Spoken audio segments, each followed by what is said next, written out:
Constitución dogmática de Iberbum sobre la divina revelación. PROEMIO 1. El Santo Concilio, escuchando religiosamente la palabra de Dios y proclamándola confiadamente, hace cuya la frase de San Juan, cuando dice, os anunciamos la vida eterna, que estaba en el Padre y se nos manifestó. Lo que hemos visto y oído os lo anunciamos a vosotros, a fin de que viváis también en comunión con nosotros, y esta comunión nuestra sea con el Padre y con su Hijo Jesucristo. 1 JN 1.2.3. Por tanto, siguiendo las huellas de los concilios Tridentino y Vaticano I, se propone exponer la doctrina genuina sobre la divina revelación y sobre su transmisión para que todo el mundo, oyendo, crea el anuncio de la salvación, creyendo, espere, y esperando, ame. Capítulo 1. La revelación en sí misma. Naturaleza y objeto de la revelación. 2. Dispuso Dios en su sabiduría revelarse a sí mismo y dar a conocer el misterio de su voluntad, mediante el cual los hombres, por medio de Cristo, Verbo encarnado, tienen acceso al Padre en el Espíritu Santo y se hacen consortes de la naturaleza divina. En consecuencia, por esta revelación, Dios invisible habla a los hombres como amigos, movido por su gran amor y mora con ellos, para invitarlos a la comunicación consigo y recibirlos en su compañía. Este plan de la revelación se realiza con hechos y palabras intrínsecamente conexos entre sí, de forma que las obras realizadas por Dios en la historia de la salvación manifiestan y confirman la doctrina y los hechos significados por las palabras, y las palabras, por su parte, proclaman las obras y esclarecen el misterio contenido en ellas. Pero la verdad íntima acerca de Dios y acerca de la salvación humana se nos manifiesta por la revelación en Cristo, que es a un tiempo mediador y plenitud de toda la revelación. Preparación de la revelación evangélica. 3. Dios, creándolo todo y conservándolo por su verbo, da a los hombres testimonio perenne de sí en las cosas creadas, y, queriendo abrir el camino de la salvación sobrenatural, se manifestó, además, personalmente a nuestros primeros padres ya desde el principio. Después de su caída alentó en ellos la esperanza de la salvación, con la promesa de la redención, y tuvo incesante cuidado del género humano, para dar la vida eterna a todos los que buscan la salvación con la perseverancia en las buenas obras. En su tiempo llamó a Abraham para hacerlo padre de un gran pueblo, al que luego instruyó por los patriarcas, por Moisés y por los profetas para que lo reconocieran Dios único, vivo y verdadero, Padre providente y justo juez, y para que esperaran al Salvador prometido, y de esta forma, a través de los siglos, fue preparando el camino del Evangelio. En Cristo culmina la revelación. 4. Después que Dios habló muchas veces y de muchas maneras por los profetas, últimamente, en estos días, nos habló por su Hijo. Pues envió a su Hijo, es decir, al Verbo eterno, que ilumina a todos los hombres, para que viviera entre ellos y les manifestara los secretos de Dios. Jesucristo, pues, el Verbo hecho carne, hombre enviado, a los hombres, habla palabras de Dios, y lleva a cabo la obra de la salvación que el Padre le confió. Por tanto, Jesucristo, ver al cual es ver al Padre, con su total presencia y manifestación personal, con palabras y obras, señales y milagros, y, sobre todo, con su muerte y resurrección gloriosa de entre los muertos. Finalmente, con el envío del Espíritu de verdad, completa la revelación y confirma con el testimonio divino que vive en Dios con nosotros para librarnos de las tinieblas del pecado y de la muerte y resucitarnos a la vida eterna. La economía cristiana, por tanto, como alianza nueva y definitiva, nunca cesará, y no hay que esperar ya ninguna revelación pública antes de la gloriosa manifestación de nuestro Señor Jesucristo, cf. 1 Tim. 6.14, tit. 2.13. La revelación hay que recibirla con fe. 5. Cuando Dios revela hay que prestarle la obediencia de la fe, por la que el hombre se confía libre y totalmente a Dios prestando, a Dios revelador el homenaje del entendimiento y de la voluntad, y asintiendo voluntariamente a la revelación hecha por él.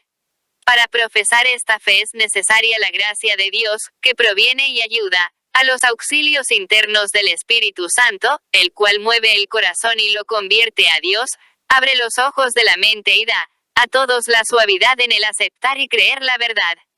Y para que la inteligencia de la revelación sea más profunda, el mismo Espíritu Santo perfecciona constantemente la fe por medio de sus dones. Las verdades reveladas. 6. Mediante la revelación divina quiso Dios manifestarse a sí mismo y los eternos decretos de su voluntad acerca de la salvación de los hombres, para comunicarles los bienes divinos, que superan totalmente la comprensión de la inteligencia humana. Confiesa el Santo Concilio, que Dios, principio y fin de todas las cosas, puede ser conocido con seguridad por la luz natural de la razón humana, partiendo de las criaturas, pero enseña que hay que atribuir a su revelación el que todo lo divino que por su naturaleza no sea inaccesible a la razón humana lo pueden conocer todos fácilmente, con certeza y sin error alguno, incluso en la condición presente del género humano. Capítulo 2. Transmisión de la revelación divina. Los apóstoles y sus sucesores, heraldos del Evangelio. 7. Dispuso Dios benignamente que todo lo que había revelado para la salvación de los hombres permaneciera íntegro para siempre y se fuera transmitiendo a todas las generaciones. Por ello Cristo Señor, en quien se consuma la revelación total del Dios Sumo, mandó a los apóstoles que predicaran a todos los hombres el Evangelio, comunicándoles los dones divinos. Este Evangelio, prometido antes por los profetas, lo completó él y lo promulgó con su propia boca, como fuente de toda la verdad salvadora y de la ordenación de las costumbres. Lo cual fue realizado fielmente, tanto por los apóstoles, que en la predicación oral comunicaron con ejemplos e instituciones lo que habían recibido por la palabra, por la convivencia y por las obras de Cristo, o habían aprendido por la inspiración del Espíritu Santo, como por aquellos apóstoles y varones apostólicos que, bajo la inspiración del mismo Espíritu, escribieron el mensaje de la salvación. Mas para que el Evangelio se conservara constantemente íntegro y vivo en la Iglesia, los apóstoles dejaron como sucesores suyos a los obispos, entregándoles su propio cargo del magisterio. Por consiguiente, esta sagrada tradición y la sagrada escritura de ambos testamentos son como un espejo en que la Iglesia peregrina en la tierra contempla a Dios, de quien todo lo recibe, hasta que le sea concedido el verbo cara a cara, tal como es cf. 1 JN 3.2. La sagrada tradición. 8. Así, pues, la predicación apostólica, que está expuesta de un modo especial en los libros inspirados, debía conservarse hasta el fin de los tiempos por una sucesión continua. De ahí que los apóstoles, comunicando lo que de ellos mismos han recibido, amonestan a los fieles que conserven las tradiciones que han aprendido o de palabra o por escrito, y que sigan combatiendo por la fe que se les ha dado una vez para siempre. Ahora bien, lo que enseñaron los apóstoles encierra todo lo necesario para que el pueblo de Dios viva santamente y aumente su fe, y de esta forma la Iglesia, en su doctrina, en su vida y en su culto perpetúa y transmite a todas las generaciones todo lo que ella es, todo lo que cree. Esta tradición, que deriva de los apóstoles, progresa en la Iglesia con la asistencia del Espíritu Santo, puesto que va creciendo en la comprensión de las cosas y de las palabras transmitidas, ya por la contemplación y el estudio de los creyentes, que las meditan en su corazón y, ya por la percepción íntima que experimentan de las cosas espirituales, ya por el anuncio de aquellos que con la sucesión del episcopado recibieron el carisma cierto de la verdad. Es decir, la Iglesia, en el decurso de los siglos, tiende constantemente a la plenitud de la verdad divina, hasta que en ella se cumplan las palabras de Dios. Las enseñanzas de los santos padres testifican la presencia viva de esta tradición, cuyos tesoros se comunican a la práctica y a la vida de la Iglesia creyente y orante. Por esta tradición conoce la Iglesia el canon íntegro de los libros sagrados, y la misma Sagrada Escritura se va conociendo en ella más a fondo y se hace incesantemente operativa, y de esta forma, Dios, que habló en otro tiempo, habla sin intermisión con la esposa de su amado Hijo. Y el Espíritu Santo, por quien la voz del Evangelio resuena viva en la Iglesia, y por ella en el mundo, va induciendo a los creyentes en la verdad entera, y hace que la palabra de Cristo habite en ellos abundantemente. Cf. Col. 3.16. Mutua relación entre la Sagrada Tradición y la Sagrada Escritura. 9. Así, pues, la Sagrada Tradición y la Sagrada Escritura están íntimamente unidas y compenetradas. Porque surgiendo ambas de la misma divina fuente, se funden en cierto modo y tienden a un mismo fin. Ya que la Sagrada Escritura es la palabra de Dios en cuanto se consigna por escrito bajo la inspiración del Espíritu Santo, y la Sagrada Tradición transmite íntegramente a los sucesores de los apóstoles la palabra de Dios, a ellos confiada por Cristo Señor y por el Espíritu Santo para que, con la luz del Espíritu de la verdad la guarden fielmente, la expongan y la difundan con su predicación, de donde se sigue que la Iglesia no deriva solamente de la Sagrada Escritura su certeza acerca de todas las verdades reveladas. Por eso se han de recibir y venerar ambas con un mismo espíritu de piedad. Relación de una y otra con toda la Iglesia y con el Magisterio. 10. La Sagrada Tradición, pues, y la Sagrada Escritura constituyen un solo depósito sagrado de la palabra de Dios, confiado a la Iglesia. Fiel a este depósito todo el pueblo santo, unido con sus pastores en la doctrina de los apóstoles y en la comunión, persevera constantemente en la fracción del pan y en la oración. Cf. Act.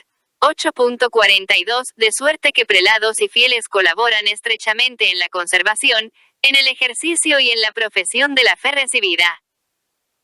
Pero el oficio de interpretar auténticamente la palabra de Dios escrita o transmitida ha sido confiado únicamente al magisterio vivo de la Iglesia, cuya autoridad se ejerce en el nombre de Jesucristo. Este magisterio, evidentemente, no está sobre la palabra de Dios, sino que la sirve, enseñando solamente lo que le ha sido confiado, por mandato divino y con la asistencia del Espíritu Santo la oye con piedad, la guarda con exactitud y la expone con fidelidad, y de este único depósito de la fe saca todo lo que propone como verdad revelada por Dios que se ha de creer.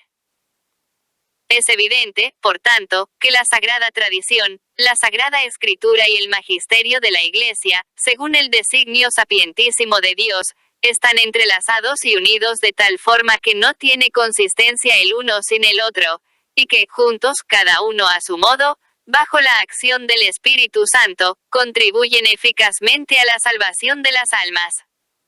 Capítulo 3. Inspiración divina de la Sagrada Escritura. Y su interpretación.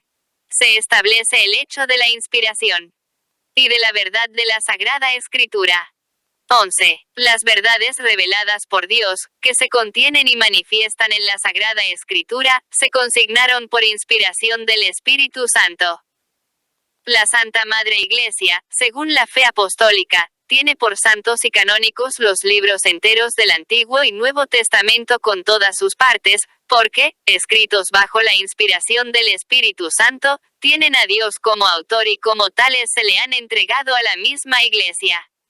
Pero en la redacción de los libros sagrados, Dios eligió a hombres, que utilizó usando de sus propias facultades y medios, de forma que obrando Él en ellos y por ellos, escribieron, como verdaderos autores, todo y solo lo que Él quería. Pues, como todo lo que los autores inspirados o agiógrafos afirman, debe tenerse como afirmado por el Espíritu Santo, hay que confesar que los libros de la Escritura enseñan firmemente, con fidelidad y sin error, la verdad que Dios quiso consignar en las sagradas letras para nuestra salvación. Así, pues, toda la Escritura es divinamente inspirada y útil para enseñar, para arguir, para corregir, para educar en la justicia, a fin de que el hombre de Dios sea perfecto y equipado para toda obra buena. 2 Tim. 3.16-17. ¿Cómo hay que interpretar la Sagrada Escritura? 12. Habiendo, pues, hablando Dios en la Sagrada Escritura por hombres y a la manera humana, para que el intérprete de la Sagrada Escritura comprenda lo que Él quiso comunicarnos, debe investigar con atención lo que pretendieron expresar realmente los agiógrafos y plugo a Dios manifestar con las palabras de ellos. Para descubrir la intención de los hagiógrafos, entre otras cosas hay que atender a los géneros literarios. Puesto que la verdad se propone y se expresa de maneras diversas en los textos de diverso género, histórico, profético, poético o en otros géneros literarios. Conviene, además, que el intérprete investigue el sentido que intentó expresar y expresó el hagiógrafo en cada circunstancia según la condición de su tiempo y de su cultura, según los géneros literarios usados en su época. Pues para entender rectamente lo que el autor sagrado quiso afirmar en sus escritos, hay que atender cuidadosamente tanto a las formas nativas usadas de pensar, de hablar o de narrar vigentes en los tiempos del hagiógrafo, como a las que en aquella época solían usarse en el trato mutuo de los hombres. Y como la Sagrada Escritura hay que leerla e interpretarla con el mismo espíritu con que se escribió para sacar el sentido exacto de los textos sagrados, hay que atender no menos diligentemente al contenido y a la unidad de toda la Sagrada Escritura, teniendo en cuenta la tradición viva de toda la Iglesia y la analogía de la fe. Es deber de los exegetas trabajar según estas reglas para entender y exponer totalmente el sentido de la Sagrada Escritura, para que, como en un estudio previo, vaya madurando el juicio de la Iglesia. Porque todo lo que se refiere a la interpretación de la Sagrada Escritura, está sometido en última instancia a la Iglesia, que tiene el mandato y el ministerio divino de conservar y de interpretar la palabra de Dios. Condescendencia de Dios. 13. En la Sagrada Escritura, pues, se manifiesta, salva siempre la verdad y la santidad de Dios, la admirable condescendencia de la sabiduría eterna, para que conozcamos la inefable benignidad de Dios, y de cuánta adaptación de palabra a uso teniendo providencia y cuidado de nuestra naturaleza. Porque las palabras de Dios expresadas con lenguas humanas se han hecho semejantes al habla humana, como en otro tiempo el Verbo del Padre Eterno, tomada la carne de la debilidad humana, se hizo semejante a los hombres. Capítulo 4. El Antiguo Testamento. La historia de la salvación consignada. En los libros del Antiguo Testamento. 14. Dios amantísimo, buscando y preparando solícitamente la salvación de todo el género humano, con singular favor se eligió un pueblo, a quien confió sus promesas. Hecho, pues, el pacto con Abraham y con el pueblo de Israel por medio de Moisés, de tal forma se reveló con palabras y con obras a su pueblo elegido como el único Dios verdadero y vivo, que Israel experimentó cuáles eran los caminos de Dios con los hombres, y, hablando el mismo Dios por los profetas, los entendió más hondamente y con más claridad de día en día, y los difundió ampliamente entre las gentes. La economía, pues, de la salvación preanunciada, narrada y explicada por los autores sagrados, se conserva como verdadera palabra de Dios en los libros del Antiguo Testamento, por lo cual estos libros inspirados por Dios conservan un valor perenne, pues todo cuanto está escrito, para nuestra enseñanza, fue escrito, a fin de que por la paciencia y por la consolación de las Escrituras estemos firmes en la esperanza. Rom. 15.4. Importancia del Antiguo Testamento para los cristianos.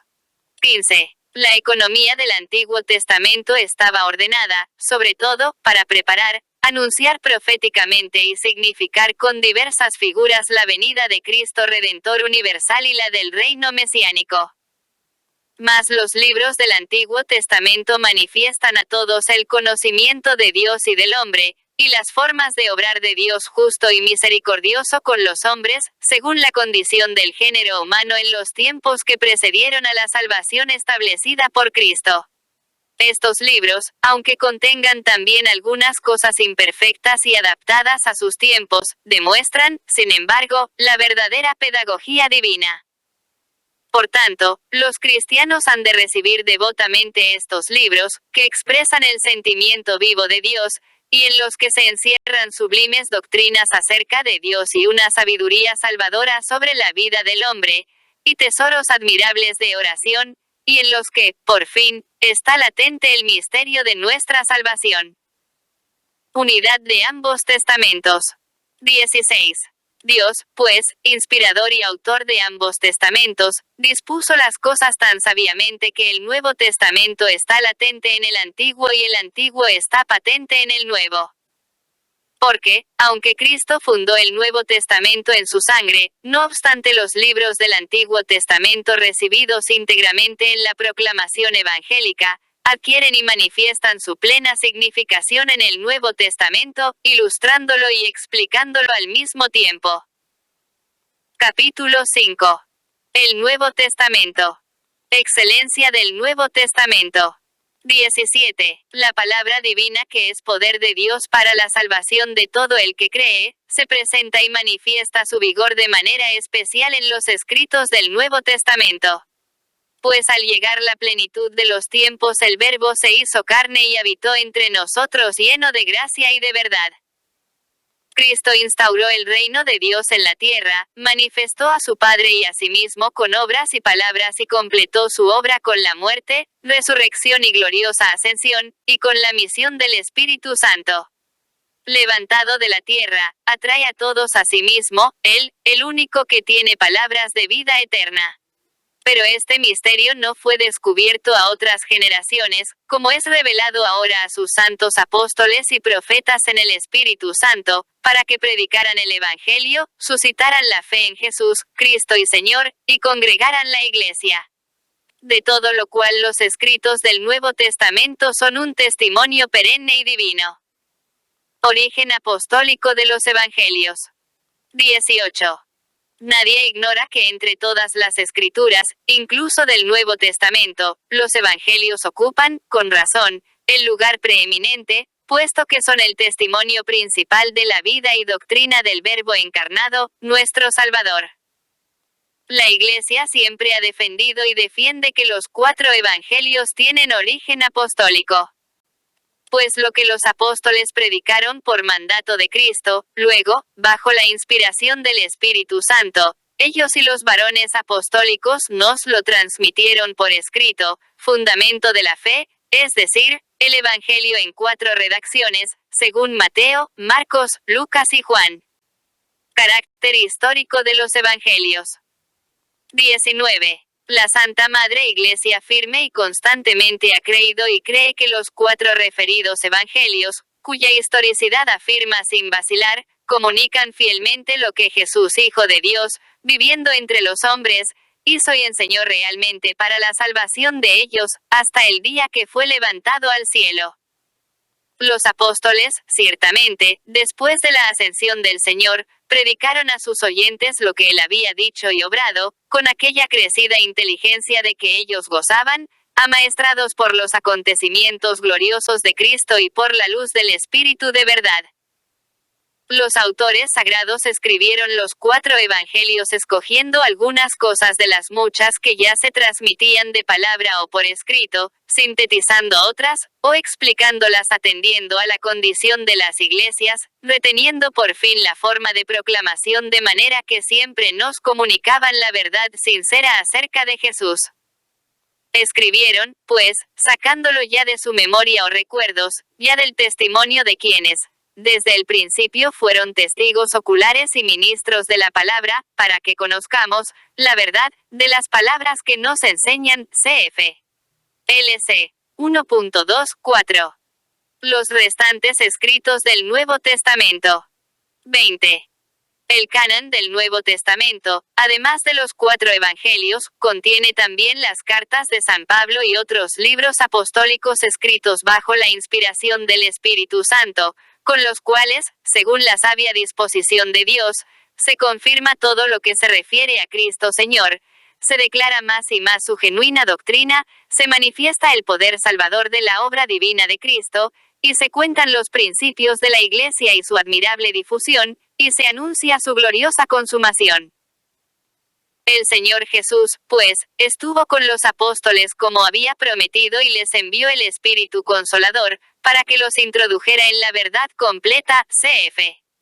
JN 16.13. Capítulo 6. La Sagrada Escritura en la vida de la Iglesia. La Iglesia venera las Sagradas Escrituras. 21. La Iglesia ha venerado siempre las Sagradas Escrituras al igual que el mismo cuerpo del Señor, no dejando de tomar de la mesa y de distribuir a los fieles el pan de vida, tanto de la palabra de Dios como del cuerpo de Cristo, sobre todo en la Sagrada Liturgia. Siempre las ha considerado y considera, juntamente con la Sagrada Tradición, como la regla suprema de su fe, puesto que, inspiradas por Dios y escritas de una vez para siempre, comunican inmutablemente la palabra del mismo Dios, y hacen resonar la voz del Espíritu Santo en las palabras de los profetas y de los apóstoles. Es necesario, por consiguiente, que toda la predicación eclesiástica, como la misma religión cristiana, se nutra de la Sagrada Escritura, y se rija por ella. Porque en los sagrados libros el Padre que está en los cielos se dirige con amor a sus hijos y habla con ellos, y es tanta la eficacia que radica en la palabra de Dios, que es, en verdad, apoyo y vigor de la Iglesia, y fortaleza de la fe para sus hijos, alimento del alma, fuente pura y perenne de la vida espiritual. Muy a propósito se aplican a la Sagrada Escritura estas palabras, pues la palabra de Dios es viva y eficaz, que puede edificar y dar la herencia a todos los que han sido santificados. Se recomiendan las traducciones bien cuidadas. 22. Es conveniente que los cristianos tengan amplio acceso a la Sagrada Escritura. Por ello la Iglesia ya desde sus principios, tomó como suya la antiquísima versión griega del Antiguo Testamento, llamada de los 70, y conserva siempre con honor otras traducciones orientales y latinas, sobre todo la que llaman Vulgata. Pero como la palabra de Dios debe estar siempre disponible, la Iglesia procura, con solicitud materna, que se redacten traducciones aptas y fieles en varias lenguas, sobre todo de los textos primitivos de los sagrados libros. Y si estas traducciones, oportunamente y con el beneplácito de la autoridad de la Iglesia, se llevan a cabo incluso con la colaboración de los hermanos separados, podrán usarse por todos los cristianos. Deber de los católicos doctos. 23. La esposa del Verbo encarnado, es decir, la Iglesia, enseñada por el Espíritu Santo, se esfuerza en acercarse, de día en día, a la más profunda inteligencia de las Sagradas Escrituras, para alimentar sin desfallecimiento a sus hijos con la divina enseñanzas, por lo cual fomenta también convenientemente el estudio de los Santos Padres, tanto del Oriente como del Occidente, y de las Sagradas Liturgias. Los exegetas católicos, y demás teólogos deben trabajar, aunando diligentemente sus fuerzas, para investigar y proponer las letras divinas, bajo la vigilancia del Sagrado Magisterio, con los instrumentos oportunos, de forma que el mayor número posible de ministros de la palabra puedan repartir fructuosamente al pueblo de Dios el alimento de las Escrituras, que ilumine la mente, robustezca las voluntades y encienda los corazones de los hombres en el amor de Dios. El Sagrado Concilio anima a los hijos de la Iglesia dedicados a los estudios bíblicos, para que la obra felizmente comenzada, renovando constantemente las fuerzas, la sigan realizando con todo celo, según el sentir de la Iglesia. Importancia de la Sagrada Escritura para la teología. 24. La Sagrada Teología se apoya, como en cimientos perpetuos en la palabra escrita de Dios, al mismo tiempo que en la Sagrada Tradición, y con ella se robustece firmemente y se rejuvenece de continuo, investigando a la luz de la fe toda la verdad contenida en el misterio de Cristo. Las Sagradas Escrituras contienen la palabra de Dios y, por ser inspiradas, son en verdad la palabra de Dios. Por consiguiente, el estudio de la Sagrada Escritura ha de ser como el alma de la Sagrada Teología. También el ministerio de la palabra, esto es, la predicación pastoral, la catequesis y toda instrucción cristiana, en que es preciso que ocupe un lugar importante la homilía litúrgica, se nutre saludablemente y se vigoriza santamente con la misma palabra de la Escritura. Se recomienda la lectura asidua de la Sagrada Escritura. 25. Es necesario, pues, que todos los clérigos, sobre todo los sacerdotes de Cristo y los demás que como los diáconos y catequistas se dedican legítimamente al ministerio de la palabra, se sumerjan en las Escrituras con asidua lectura y con estudio diligente, para que ninguno de ellos resulte predicador vacío y superfluo de la palabra de Dios que no la escucha en su interior, puesto que debe comunicar a los fieles que se le han confiado, sobre todo en la sagrada liturgia, las inmensas riquezas de la palabra divina. De igual forma, el Santo Concilio exhorta con vehemencia a todos los cristianos, en particular a los religiosos, a que aprendan el sublime conocimiento de Jesucristo con la lectura frecuente de las divinas escrituras. Porque el desconocimiento de las escrituras es desconocimiento de Cristo. Lléguense, pues, gustosamente, al mismo sagrado texto, ya por la sagrada liturgia, llena del lenguaje de Dios, ya por la lectura espiritual, ya por instituciones aptas para ello, y por otros medios, que con la aprobación o el cuidado de los pastores de la Iglesia se difunden ahora laudablemente por todas partes. Pero no olviden que debe acompañar la oración a la lectura de la Sagrada Escritura para que se entable diálogo entre Dios y el hombre, porque a Él hablamos cuando oramos, y a Él oímos cuando leemos las palabras divinas. Incumbe a los prelados, en quienes está la doctrina apostólica, instruir oportunamente a los fieles a ellos confiados, para que usen rectamente los libros sagrados, sobre todo el Nuevo Testamento, y especialmente los Evangelios por medio de traducciones de los sagrados textos, que estén provistas de las explicaciones necesarias y suficientes para que los hijos de la Iglesia se familiaricen sin peligro y provechosamente con las sagradas escrituras y se penetren de su espíritu. Háganse, además, ediciones de la Sagrada Escritura, provistas de notas convenientes, para uso también de los no cristianos, y acomodadas a sus condiciones, y procuren los pastores de las almas y los cristianos de cualquier estado divulgarlas como puedan con toda habilidad. Epílogo 26. Así, pues, con la lectura y el estudio de los libros sagrados, la palabra de Dios se difunda y resplandezca, y el tesoro de la revelación, confiado a la Iglesia, llene más y más los corazones de los hombres. Como la vida de la Iglesia recibe su incremento de la renovación constante del misterio eucarístico, así es de esperar un nuevo impulso de la vida espiritual de la acrecida veneración de la palabra de Dios que permanece para siempre, is 40.8, cf. 1p. 1.23-25. Todas y cada una de las cosas contenidas en esta constitución dogmática han obtenido el beneplácito de los padres del Sacrosanto Concilio.